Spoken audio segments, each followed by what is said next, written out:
Entonces esta es la sesión 15 de la serie de Educación en Yoga por Prashant Iyengar.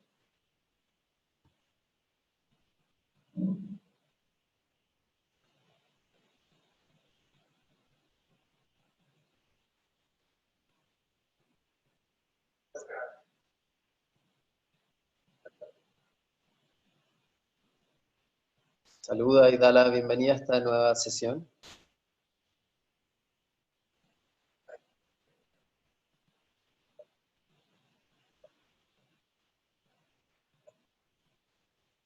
Entonces, hoy día va a tratar sobre las preguntas que le han llegado.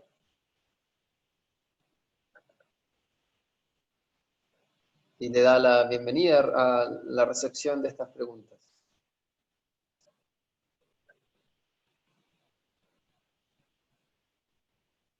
Dice que es algo maravilloso que la gente esté respondiendo con preguntas.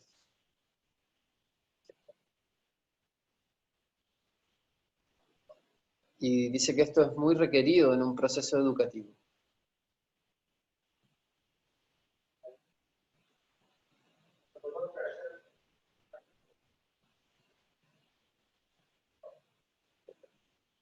Hay una pregunta con respecto a las no preguntas o no tener preguntas.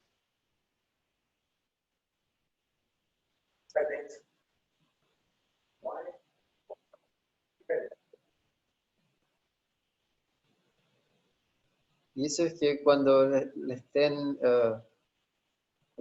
compartiendo, no, sharing no es compartir. Voy a rápidamente buscar el vocabulario para poder aclarar ese término. Sharing. Cizallamiento. No tengo idea. Quizás here, no lo sé. Cizallamiento me parece como traducción. Máquina de esquilar. No lo sé.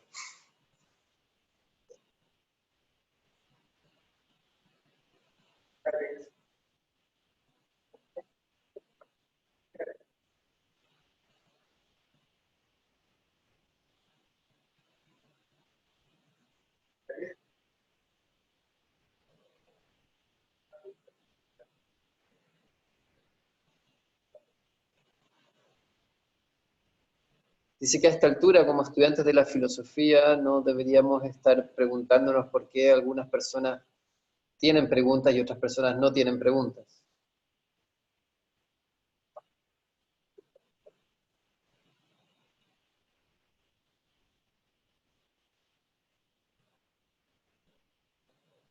En un proceso filosófico debemos entender o necesitamos entender por qué algunas personas tienen preguntas y otras personas no tienen preguntas.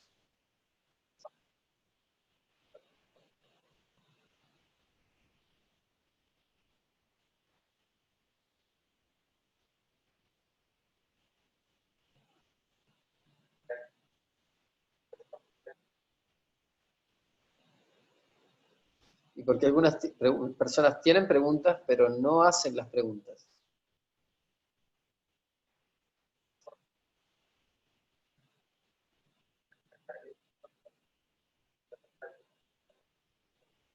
Y algunos a veces no tienen preguntas y sin embargo hacen preguntas.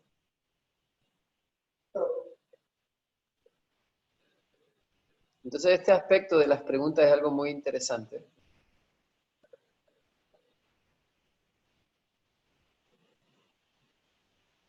Y dice que de hecho hay un Upanishad completo dedicado a esto, que es llamado el Prashna Upanishad.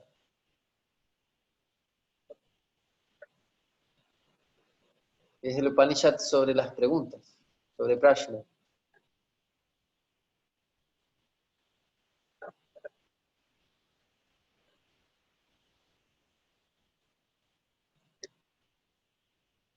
Dice que Adi Shankaracharya en su prefacio hace una gran observación.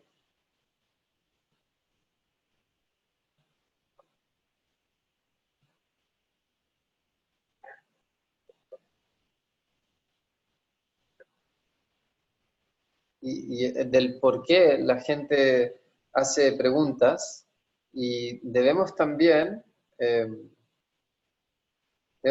ahondar en esto del por qué algunos hacen las preguntas.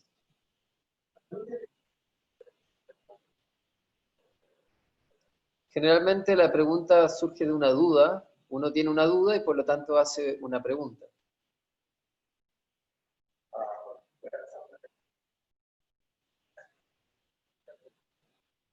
En algún lugar, algún momento uno enfrenta una opacidad y por lo tanto surge una pregunta.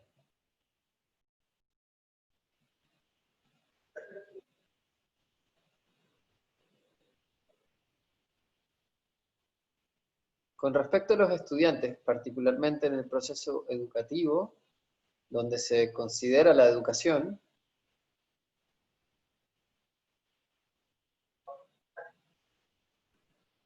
en un proceso educativo uno quizás puede comprender.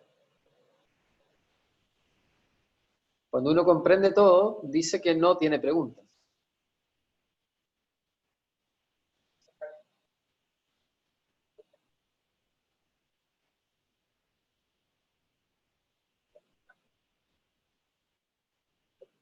Pero dice que incluso ahí, cuando uno dice haber comprendido todo y no tiene las preguntas, incluso ahí uno debe hacerse una pregunta. Quizás no preguntarle a él, a Prashant, ¿no? Pero uno debe poner esa pregunta para uno mismo.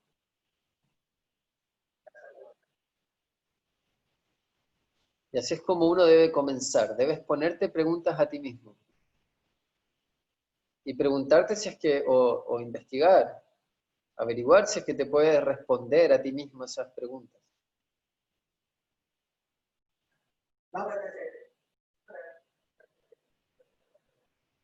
Ahora, como decía, no es que tenga que haber una pregunta para hacer una pregunta. Debe haber una duda para hacer una pregunta.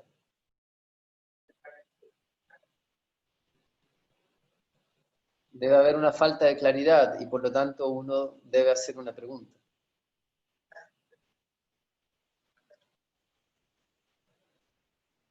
Como estudiantes, como shishyas, que es discípulo, ¿no? Estudiantes y discípulos, dice que este no es el caso. Dice que por supuesto uno debe hacer preguntas en tales casos.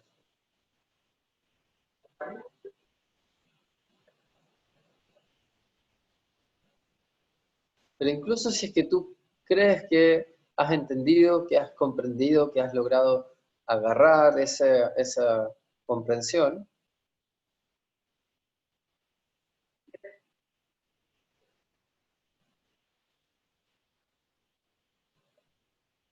así todo, la pregunta debe ser hecha como un tipo de confirmación.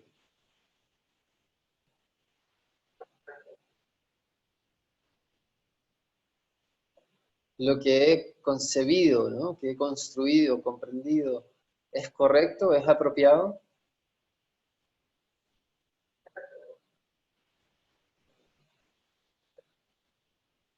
Y por lo tanto, incluso si es que uno ha entendido, debe haber un cuestionamiento.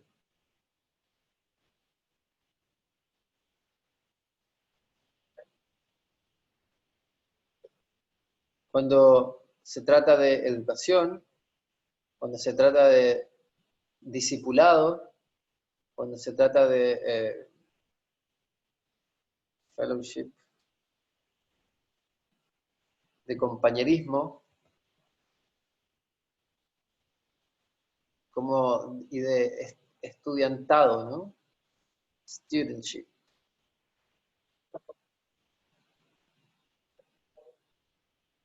Entonces este es un punto importante a ser notado.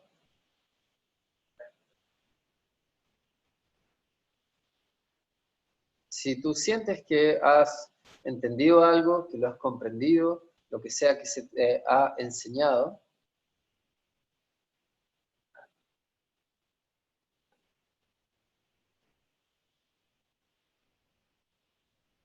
Uno debe poner una pregunta para empezar a ti mismo, y puede que sea una pregunta sin un significado, y luego debes volver a hacer esa pregunta a tus profesores para confirmar que lo que has entendido es correcto.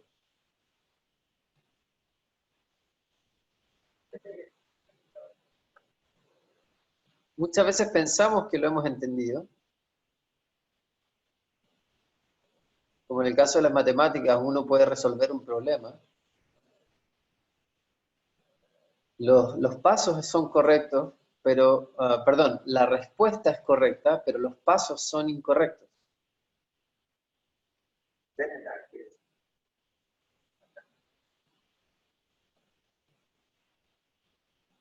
Y en ese caso, ese problema no tiene una puntuación.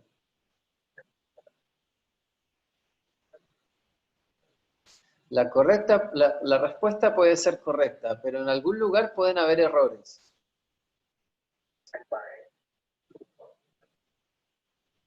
Y puede ser que por casualidad la respuesta sea correcta.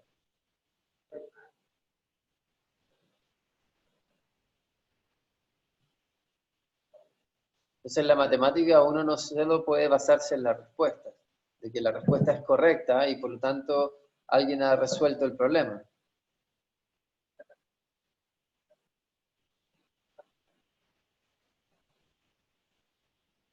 Tenemos que examinar, ¿no? Quienes examinan tienen que ver el proceso, si es que algo ha ido de manera incorrecta.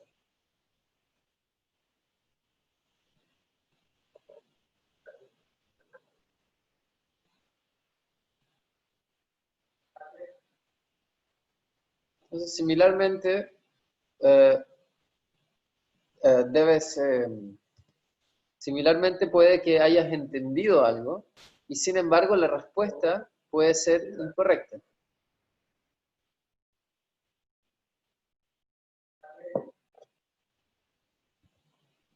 Pero así todo la respuesta debe ser preguntada, ¿no? Se me cambió la página. Uno puede entender algo, pero así toda la respuesta, la pregunta debe ser hecha.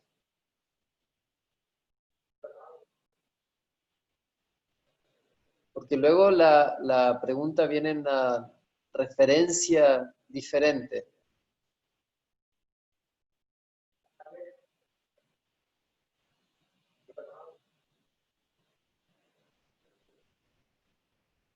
Por lo tanto, uno va a obtener un tipo diferente de entendimiento.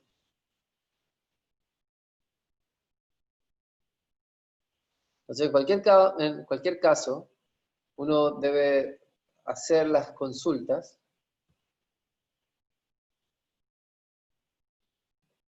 debe ser, estar haciendo esas preguntas, ¿no?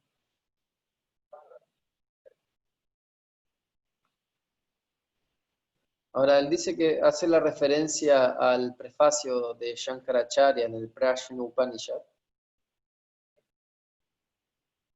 Él hace una muy interesante observación. Él dice, ¿por qué alguien hace una pregunta? Hay muchas razones por las que alguien puede hacer una pregunta.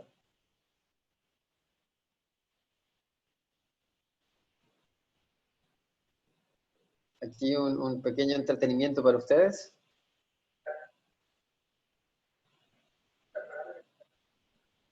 Si es que estás viajando en un tren o en un coche o en un avión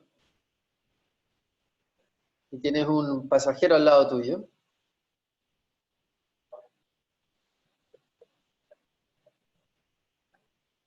solo quieres pasar el tiempo, ¿no? Matar el tiempo. Y por el propósito de pasar el tiempo, le haces una pregunta a esa persona que está al lado tuyo. De quién es quién es esa persona, de dónde es esa persona, y preguntas innecesarias realmente. es solo para pasar el tiempo, como pasatiempo. Entonces esa es una observación hecha por él.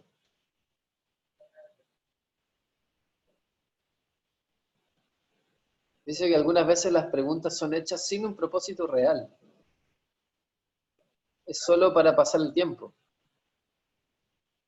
Particularmente sucede en los viajes.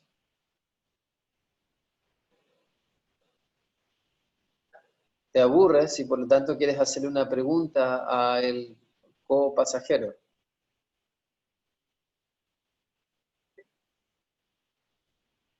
Entonces luego él hace otra observación interesante.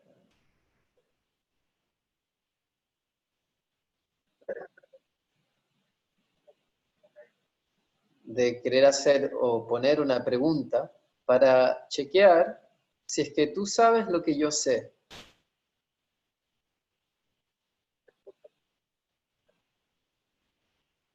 Yo sé ciertas cosas, tengo algún tipo de conocimiento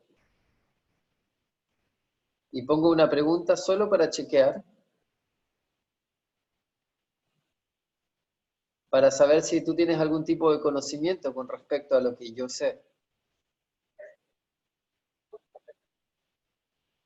Entonces, para probar tu conocimiento, quien pregunta pone esa pregunta.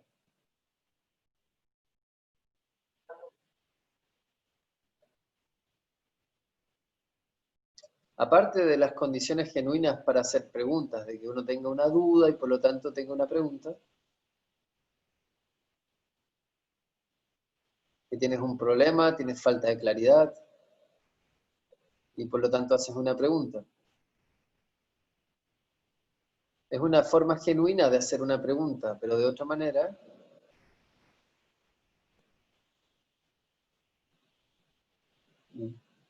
manera, las preguntas pueden tomar recurso de varias razones.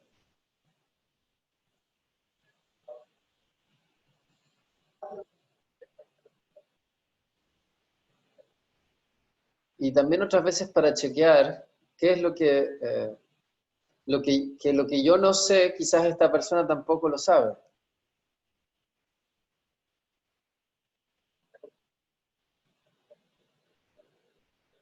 Y por lo tanto pones una pregunta en el reino de donde no tienes nada de conocimiento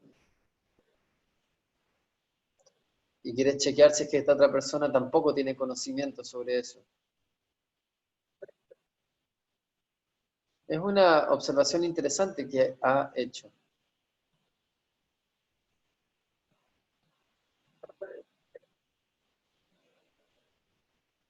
Sin embargo, en la búsqueda del conocimiento, las preguntas deben ser hechas.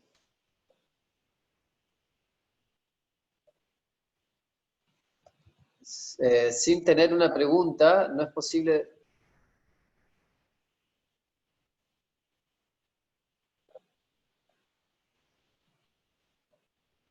Sin tener una pregunta, es posible tener preguntas.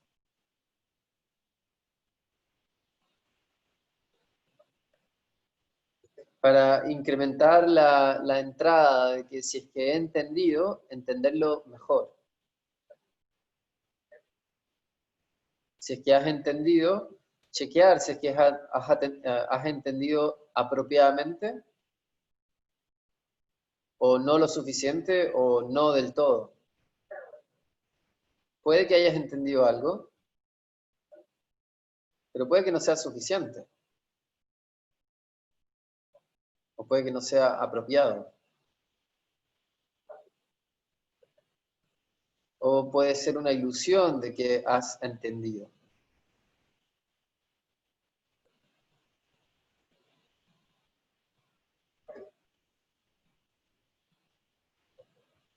Si es que no pones una pregunta, no vas a poder resolver estas cosas del todo.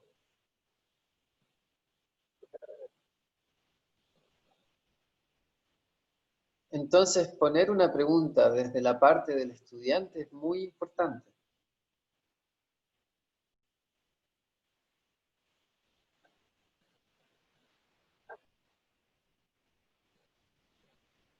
Y mientras estás escuchándole, puede que no tengas una pregunta.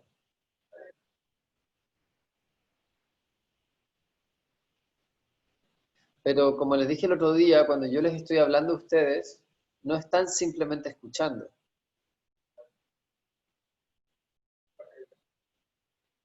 Están pensando, están gatillando el centro de pensamiento. Están gatillando el mecanismo de pensamiento.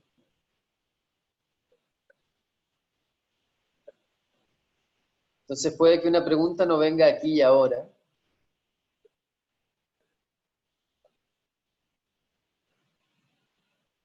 pero puede que surja después de tener un poco de deliberación sobre la materia.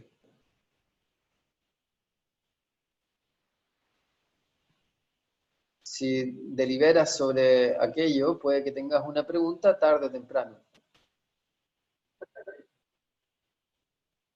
Entonces, cuando tengas una pregunta, no debes dudar de hacer una pregunta, de poner una pregunta.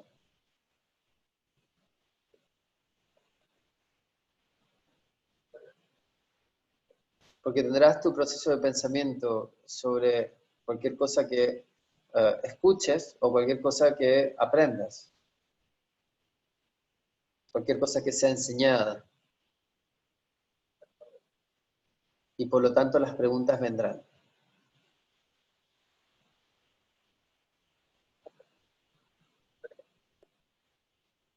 Entonces, como les decía, ¿por qué alguien no haría una pregunta o no hace una pregunta?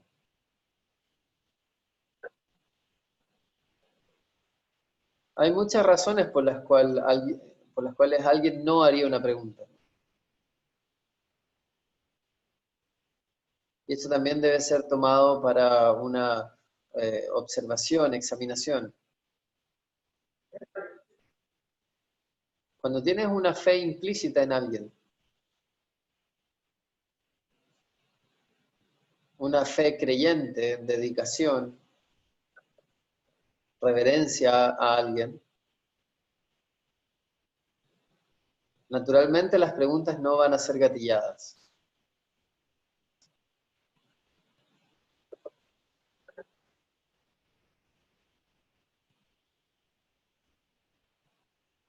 Entonces, tener una fe implícita es una de las razones por las cuales las preguntas no surgen.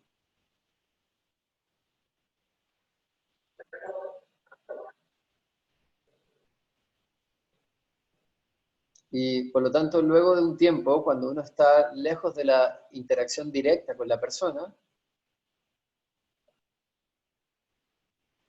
y cuando tienes un proceso de pensamiento sobre aquello, entonces puede ser que las preguntas surjan.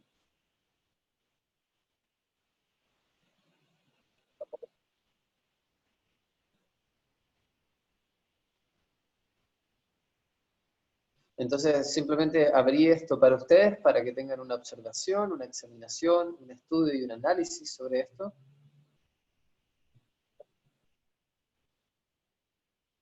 ¿Por qué las preguntas son hechas? ¿Por qué las preguntas no son hechas?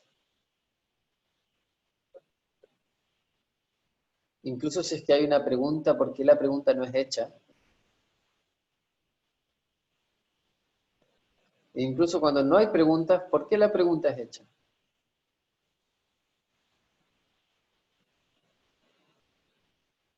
Entonces, de nuevo, en la educación este es un factor importante para considerarse.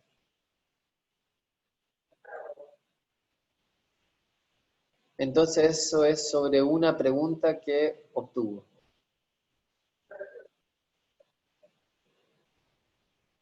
Otra pregunta, cuando estaba hablando con respecto al Dharma y el Karma,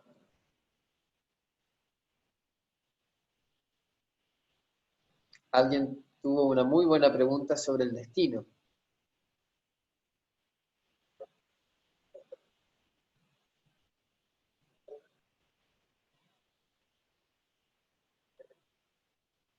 Una persona opinó que cuando estamos gobernados por el destino,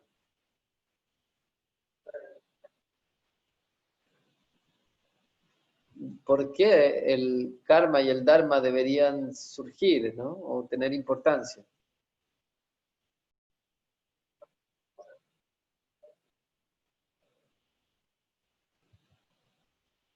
Ahora está filosofía del karma Siddhanta. La, la ley del karma no tiene realmente, perdón,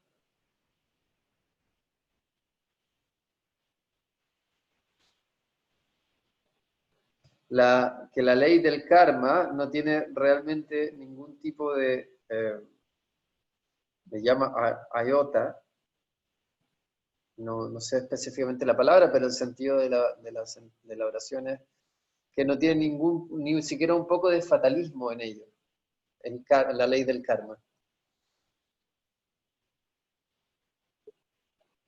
No hay fatalismo en eso, en el karma. Pero está, Din es que está como destinado, ¿no? Está considerado de que sea de esa manera.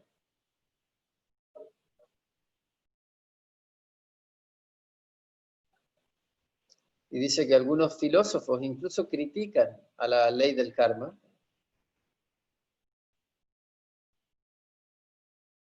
diciendo que estimula el fatalismo. Pero ese no es el caso.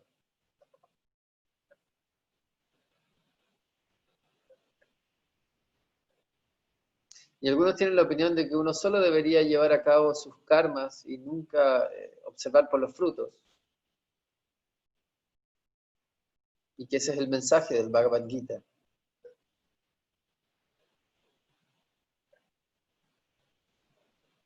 Que simplemente hagas tus karmas y no esperes por los frutos, no busques por los frutos.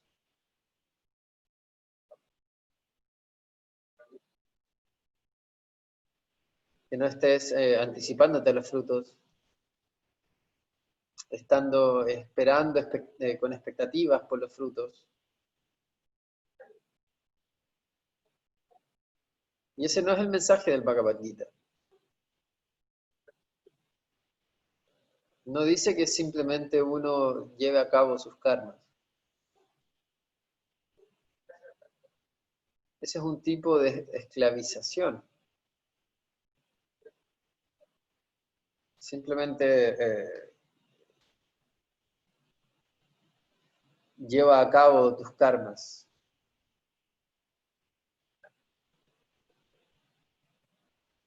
Y que ese no es del todo el precepto del Bhagavad Gita. Vean en ese verso del capítulo segundo, él piensa que es el 247.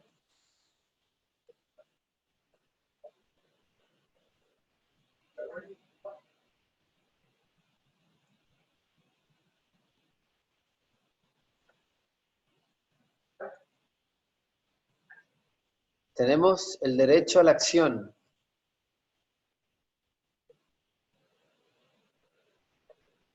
Y que no es un tipo de consejo de que simplemente lleves a cabo tus acciones.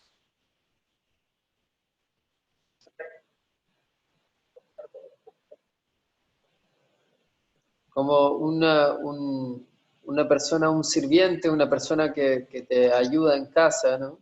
O que te sirve a ti.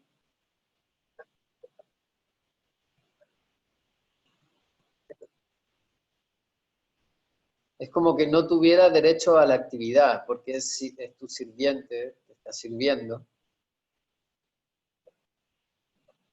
es un sirviente en la casa, que no tiene derecho para el karma. El que él tiene que hacer lo que sea que se le pida que haga.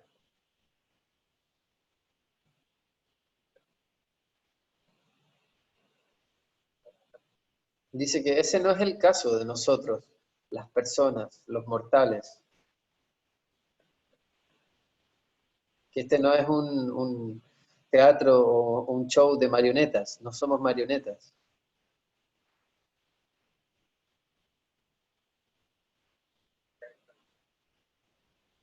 De que él tira de los hilos y hace que nosotros hagamos todas las cosas. Eso no es verdad. No estamos en un show de marionetas. Nuestra vida no es un show de marionetas. Sin embargo, hay algo parecido a un destino.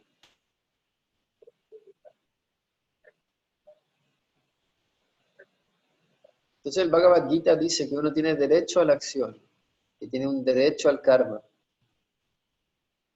Es nuestro derecho y no es simplemente un deber.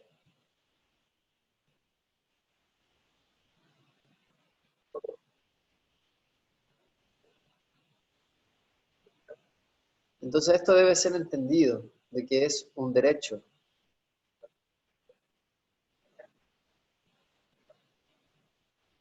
Que el karma siddhanta nos ha dado un derecho.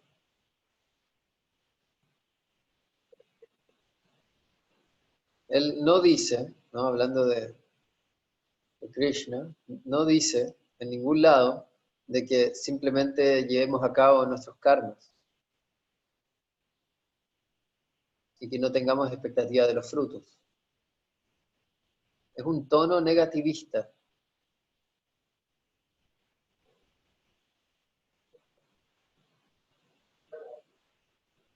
Dice que eso no está ahí en la filosofía, pero que las pseudo filosofías han murmurado este tipo de conclusión.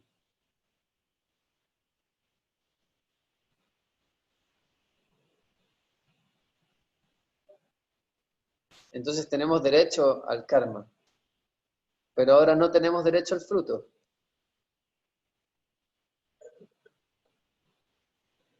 El fruto no está en nuestras manos. El fruto está en las manos de muchas agencias.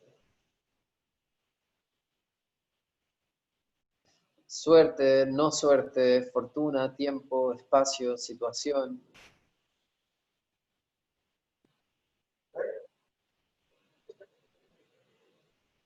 Cuando la fructificación tome lugar, no está en nuestras manos.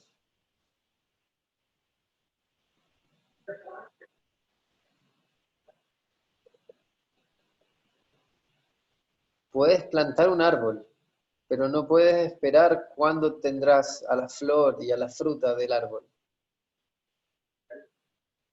Eso no está en tus manos.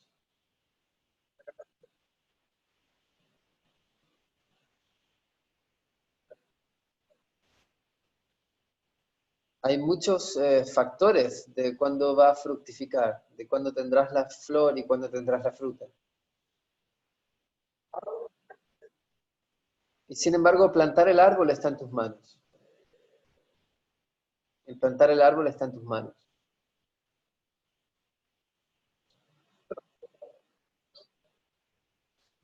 Entonces el punto en el Dharma y el Karma,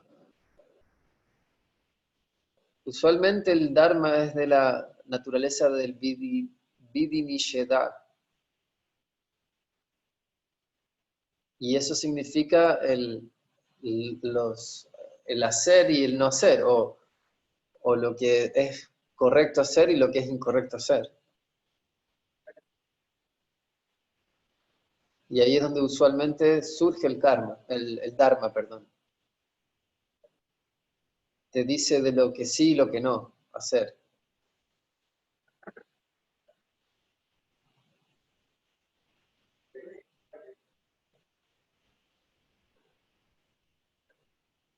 Entonces, si estamos regulados por el destino, no hay ningún punto en decirnos qué hacer y qué no hacer, cuándo hacer y cuándo no hacer. Si fuéramos todos marionetas y el destino tirara de nuestras cuerdas, entonces no hay necesidad para tal consejo para la humanidad. Y sin embargo, el Dharma da consejos. El Dharma nos dice qué hacer y qué no hacer.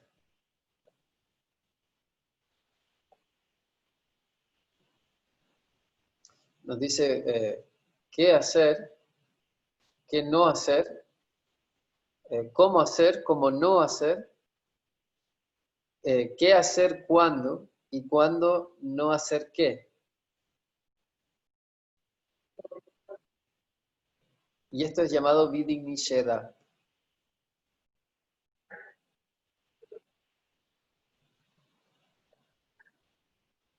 Entonces, porque tenemos derecho a hacer, derecho a actuar, derecho al karma,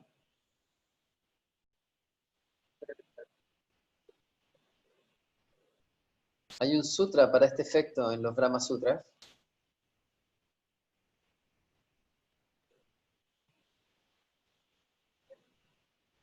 del por qué se nos han dado consejos, por qué no hay Vedas para las aves, los animales, los insectos, los gusanos, los árboles. ¿Por qué los Vedas no están ahí para ellos?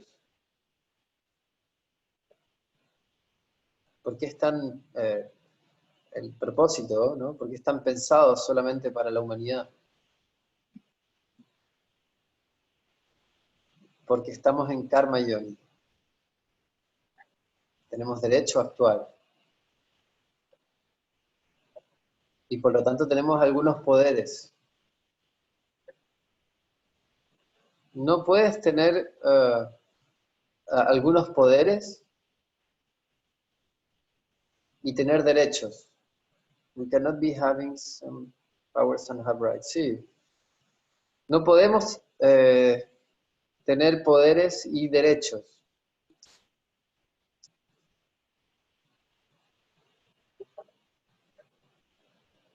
Si es que se te han dado derechos, se te han dado poderes. Okay. No puede ser dado, no puede ser que te sean dados derechos sin recibir poderes. Entonces se nos han dado poderes también, de acuerdo al Karma Siddhanta.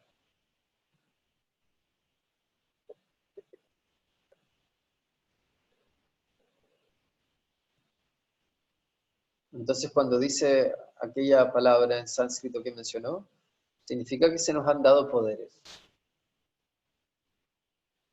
Y no es solo derechos, sino también poderes.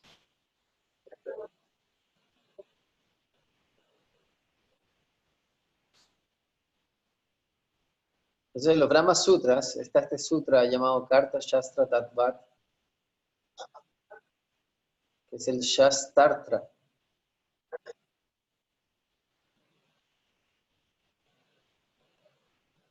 ¿Por qué están los Shastras ahí? ¿Por qué hay interpretaciones de los Shastras? Y es porque somos cartas. Entonces se nos puede decir qué hacer. Entonces son los seres humanos que pueden ser dichos, se les puede decir qué hacer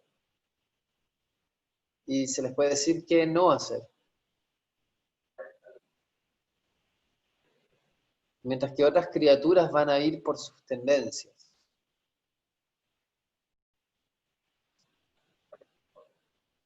Van por sus propensiones.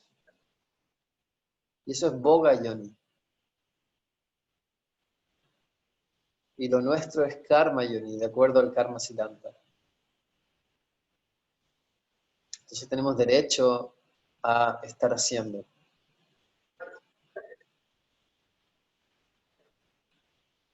Entonces, de acuerdo al destino, estamos todos unidos por el destino, no hay duda de eso. Ahora, el destino es creado por nosotros, por nuestros purva karmas. No es que alguien forme el destino para nosotros y tengamos que adherir a él.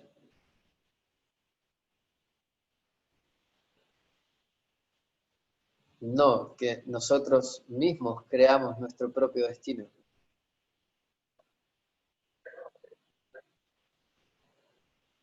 Retrospectivamente lo hemos creado y ahora debemos enfrentarlo. en karmas pasados y en vidas pasadas, hemos creado nuestro destino. Entonces somos creadores de nuestro propio destino. No es que alguien tire de las cuerdas.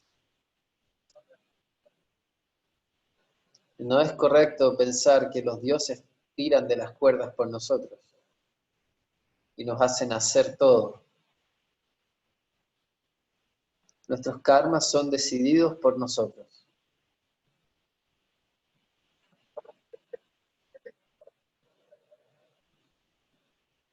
Ahora, de que hay un destino, eso está fuera de toda duda.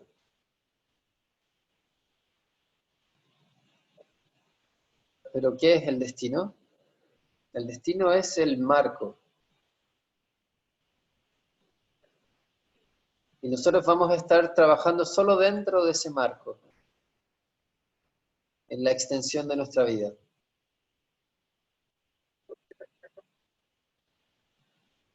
Entonces hay un tipo de, digamos, desarrollo en ese destino.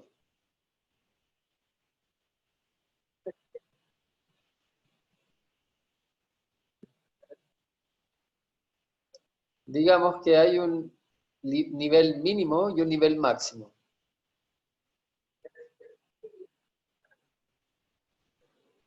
El destino es entregado, el plan es entregado, el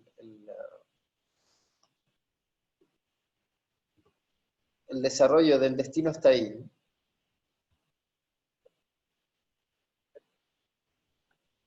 El esquema del destino. El esquema del destino está ahí.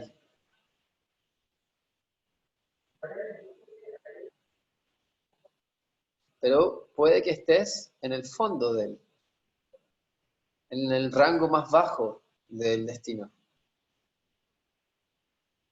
O puede que estés en lo más alto, en el rango más alto, en el peldaño más alto.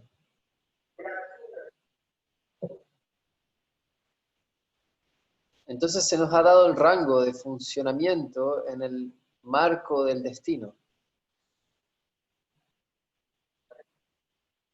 o en el rango del destino.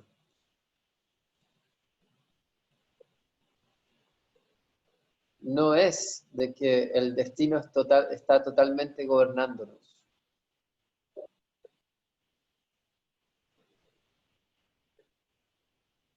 Entonces lo que sea que estés destinado a estar haciendo en tu vida,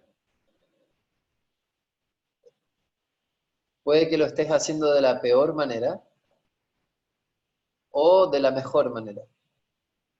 Se nos ha dado el rango.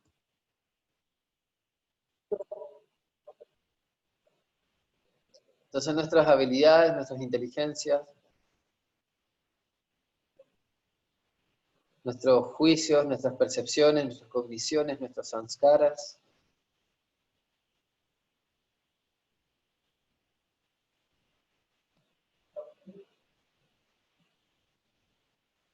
nos va a dar ese juego de estar entre la línea mínima y la línea máxima. La línea en el fondo, en lo más bajo, y la línea en lo más alto. Entonces, si estás bien organizado,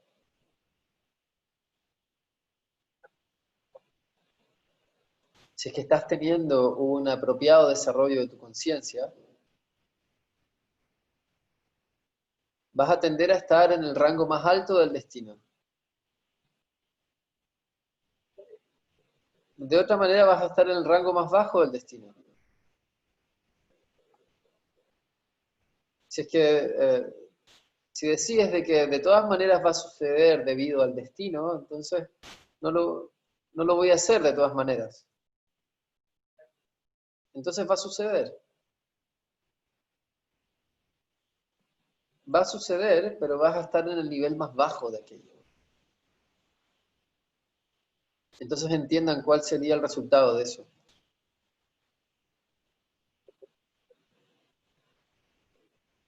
Entonces el destino no nos esclaviza, nos da un rango para trabajar. Entonces podrías estar yendo en dirección de lo mejor, del mejor lado de eso,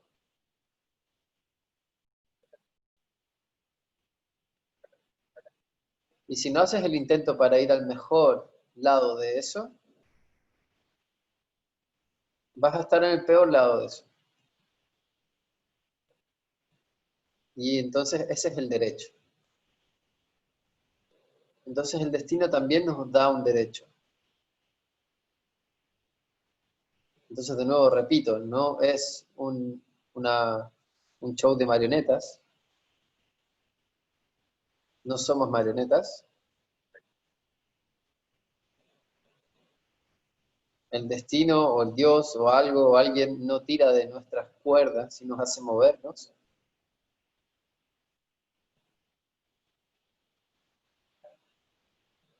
Entonces no hay fatalismo en el karma siddhanta. Hay mucho positivismo en el karma siddhanta.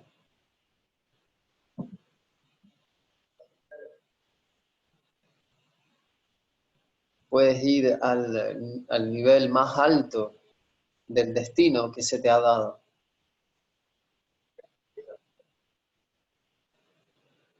Como en el caso del estrato económico, si es que alguien es de una clase media,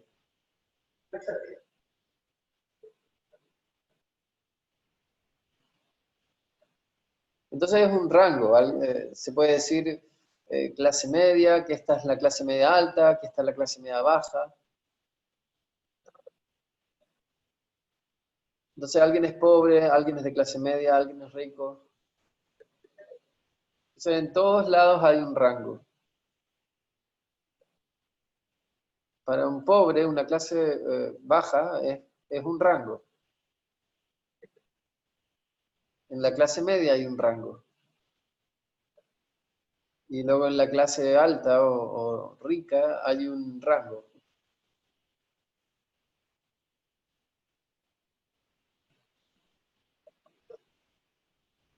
Entonces se nos ha dado la libertad para que estemos en el lado más alto de nuestro rango.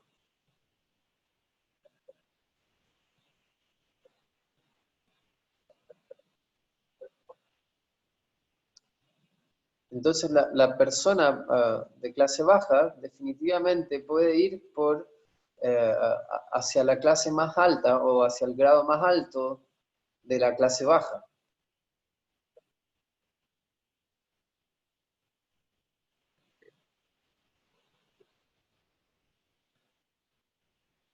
Las personas de clase media pueden ir hacia lo más alto del estrato de la clase media.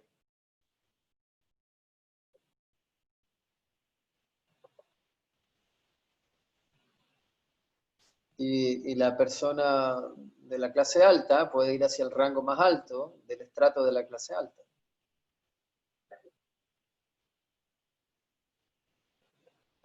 Entonces, tal como en el estatus económico, se nos ha dado un rango.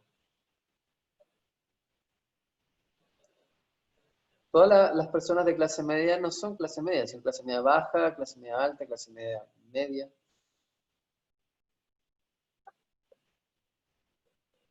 Y los ricos, las personas ricas no son todos del mismo nivel. Hay personas de más baja, de clase más baja, rica, eh, clase alta media, clase alta alta.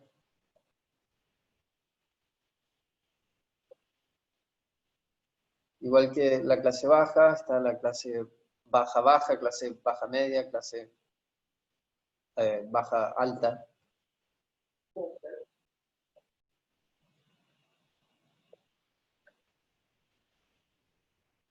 Entonces hay una libertad para nosotros, para que mejoremos nuestra actividad económica, para usar nuestra perspicacia, prudencia, etcétera. El factor de la suerte, el factor de las habilidades, el factor educacional.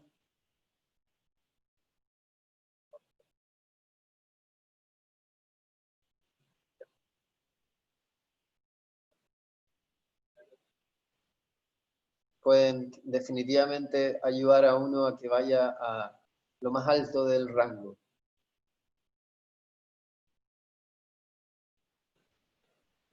Entonces el karma siddhanta no tiene de hecho ningún tipo de aspecto de esclavitud en él. Se nos ha dado libertad.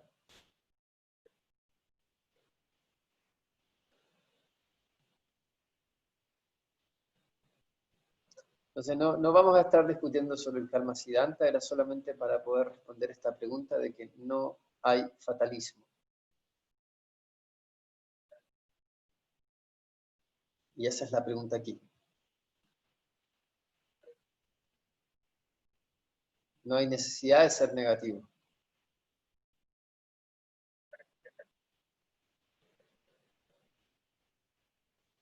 Si lo obtengo, lo voy a obtener. Si es que no lo obtengo, no lo voy a obtener. ¿Por qué tendría que intentarlo?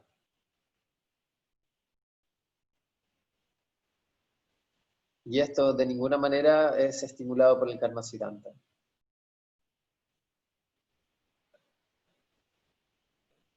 Que por el adhikara se nos han dado poderes. Con los derechos se nos han dado poderes.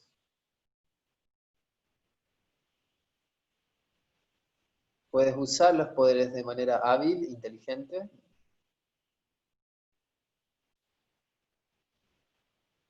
con aspectos de tiempo, espacio, situación, ¿no? Estos factores, y te va a dar repentinamente el mejor de los frutos.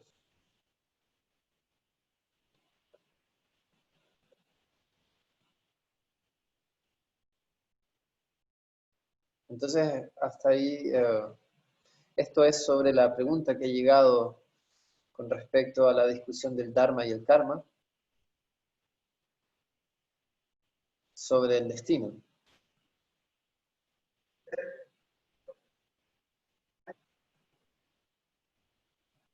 Entonces, mientras estábamos lidiando sobre la meditatividad, alguien tuvo una pregunta sobre prerana. ¿Dónde viene el prerana? Prerana significa motivación.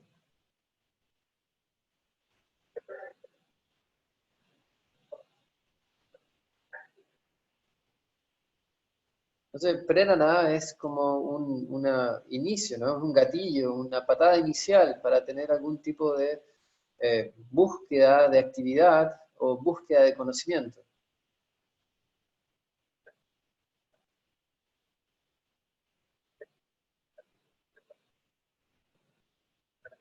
Tiene que tener ese puntapié inicial, ya sea en el reino del conocimiento, en el reino de la actividad.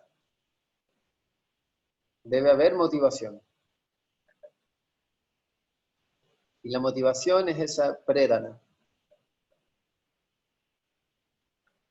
La prerana viene como un puntapié inicial.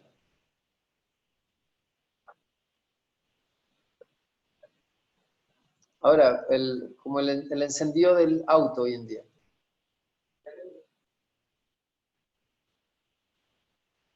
Les he dicho durante mis charlas que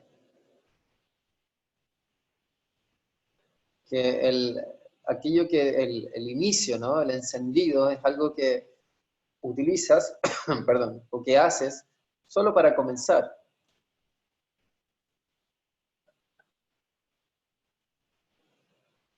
Una vez que el auto está encendido, no vuelves a tocar el encendido del auto.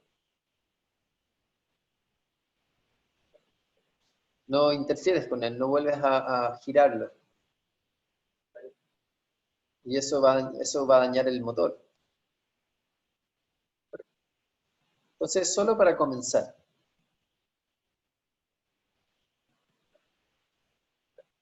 Entonces el prenana viene ahí como el encendido.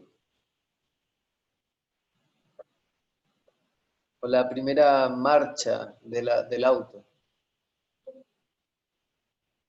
No manejamos el auto en la primera marcha. Es solo para obtener momentum, para que el auto se mueva.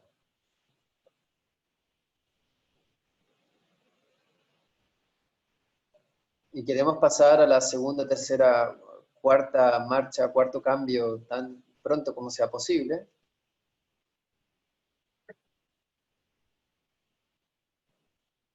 y solo cuando lo necesitamos volvemos al primer cambio, a la primera marcha, para volver a comenzar. Una vez que has encendido, que has comenzado, buscamos el cambiar, el cambio, la marcha inmediatamente.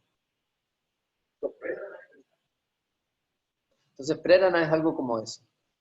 Es la primera marcha, el primer cambio.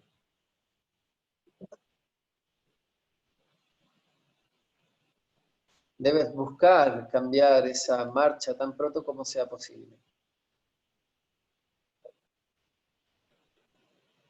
Sin embargo, sin ese primer cambio, esa primera marcha, tu auto no va a andar o no va a encender apropiadamente. No es apropiado ir directamente a al segundo cambio.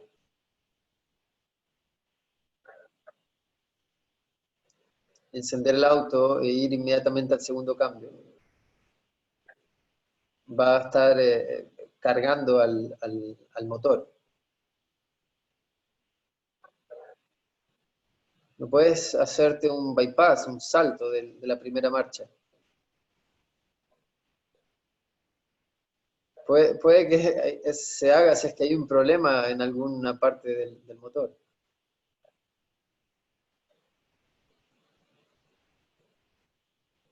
Puede que tengas que saltártela, pero no está pensado así, no es bueno para el vehículo, puede dañar el vehículo. Y sabes que el vehículo no agarra bien si es que vas directamente a la segunda marcha y saltándote la primera. Entonces, similarmente, Prana es la motivación. En las dinámicas que he explicado, es el motor, el motivo, el movimiento, la ejecución, propósito.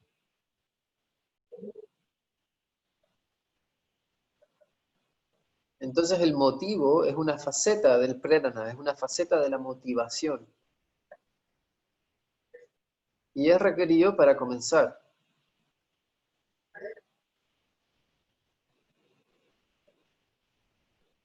Entonces luego en el proceso de la meditatividad venimos a el pensar, el pensamiento y el pensador.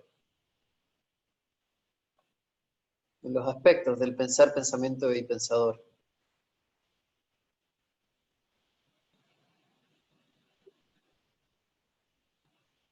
Entonces el prerana, que es esta patada inicial,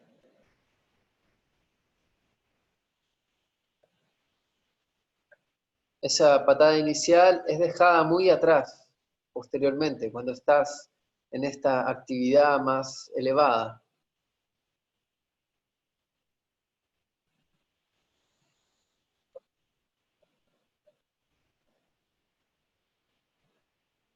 Entonces, Prerana ha sido mencionado en sus charlas cuando ha mencionado sobre las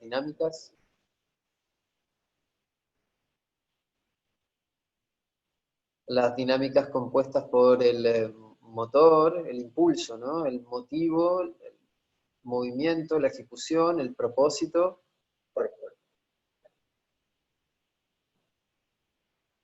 Y ese motivo es otra forma de Prerana, es una forma de motivación. Si es que no te motivas, si no tienes motivación, no comienzas. Entonces es tan importante, es tan fundamental, y sin embargo debe ser descartado tan pronto como sea posible. Como la primera marcha del vehículo debe ser hecha tan rápido como sea posible. No te puedes quedar demasiado tiempo en la primera marcha. Eso es un manejo inmaduro. Si es que te quedas demasiado rato en la primera marcha. no es necesitado. Si es que estás manejando el auto en la primera marcha, es inmadurez. Y no es bueno para un vehículo tampoco. Entonces, solo para obtener el momentum. Es para poder comenzar. Ahí es donde viene Prerana.